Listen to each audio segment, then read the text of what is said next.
painting some doors down here. I got my little helper. You helping, Maddox?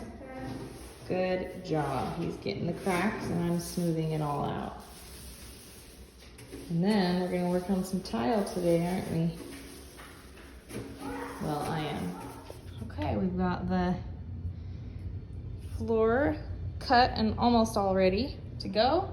We just gotta get this, just some mix in this. Starting to look still kind of liquidy, but it's gonna hold its shape, which is exactly what we want. And then we gotta put the mortar underneath this orange board, and then you put the tile on top.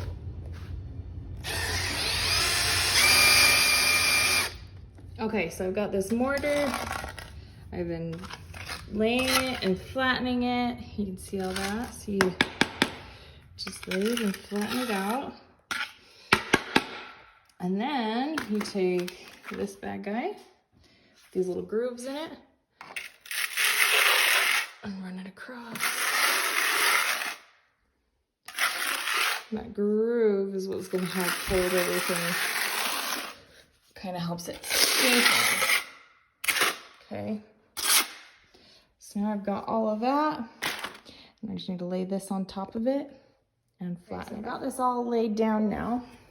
And they have rollers that you can use to flatten it out.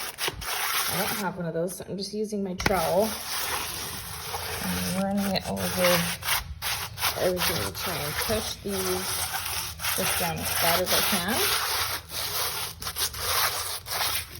And then when I lay the tile, I'm trying to get these edges straight as flat as I can so it's not messing up features. Anyway, when I lay the tile, it's gonna help put pressure on it to flatten it out as well. But I want it as flat as I can to start out with to lay the tile on top of. And even this old grout, I'm gonna scrape this up a bit. Okay, and now you don't have to wait for this to dry. You can actually just lay the mortar directly on top of this and put the tile down. So I'm gonna measure out some tiles, make sure that they're the right size, and get this going. Okay, so I've got these tiles cut to size. I kind of laid them out and then just scooted them back. I find it best to work in sections so that the mortar doesn't dry too quickly. So I'm just gonna get a big swatch of this, put it on there, just like I did before, flatten it out, and then I'll run through it with the trowel again. Grab your tile once you've got the trowel, run through it. And you also need some spacers. Now, believe it or not, this is my first time laying tile. And I found, it says to have this liquid, but it'll still hold the trowel lines. In there, I had some spots where it was a little too thin, and so there wasn't enough give to help flatten it out. So you wanna make sure that it's at least thick enough that you have some movement when you put the tile down so that you can flatten it out. So let me see if I can do this. Try and line it up as best as I can to start out with, so I don't have to maneuver it too much. Okay, and then I'm gonna stick these in to help me line it up. And then we're just gonna push it not too snug. We don't want it crushing those. But we want it, oh, see that, pop that out. But it's still good, okay? And then I'm lining up this edge as much as possible since it's an end piece. Okay, so now I've got those pieces laid down and I've run into the spot where I now need a tile saw. So like I said, my first time laying tile. I started by using a tile cutter, which is this bad boy right here. And you can see I've got a lot of shattered tile. I finally figured out how to use it. The trouble is it's really hard to get a straight cut. So if you can see this board here, it's not completely straight. It's really hard to get a straight cut, so it's kind of jagged.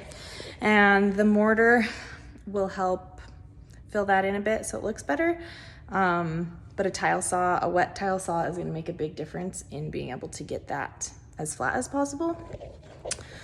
Also, with a wet tile saw, which I was using one before, I need to grab another one over here. So you can see this part right here, how it's cut out around the door versus that little piece right there. I didn't have the tile saw anymore, so I had to cut a straight piece. I can only do straight pieces with that tile cutter instead of a saw. So wet saw definitely makes a big difference for a seamless look. So I'm gonna try and get another one over here because now I'm running into some more door corners that I need to be able to cut out. So that's where we're at. And baby's over here chilling in the wagon. Are you just playing, mister? Gotta keep the babies entertained while we work, huh? Just hanging out. Today we are installing railing. Yay! Huh, Lennon? So we've got, it's called a speed rail. It's a cable rail, basically. It's gonna go along this white landing, if that's what you call it. So these are the base pieces. So right now I'm just measuring where the base needs to go on the landing, and I'm just gonna mark these all along there